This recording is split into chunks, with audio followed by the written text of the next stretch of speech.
माणसातला देव आणि देवातला माणूस म्हणजे गोपीनाथरावजी मुंडे साहेब.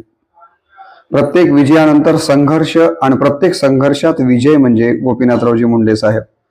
प्रवाहाच्या विरुद्ध दिशेनं पोहण्याचं धाडस करून प्रवाह बदलण्याची ताकद म्हणजे गोपीनाथरावजी मुंडे साहेब. 3 तारखेला एक शेतकरी आपल्या पोराला भरल्या अंतकरणानं सांगतो, पोरा आपला बाप गेला. हे नातं म्हणजे गोपीनाथरावजी मुंडे साहेब.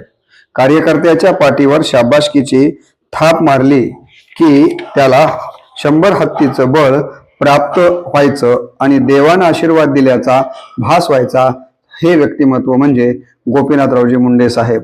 दुर्भाग्याचं रूपांतर भाग्यात करणं म्हणजे गोपीनाथरावजी मुंडे साहेब. जन्मताना 18विश्व दारिद्र्य आणि आयुष्याचे 7 दिवस बाकी असताना देशाचा ग्रामविकास करण्याची शपथ म्हणजे गोपीनाथरावजी मुंडे साहेब. विरोधकांना पुरून उरणं म्हणजे गोपीनाथ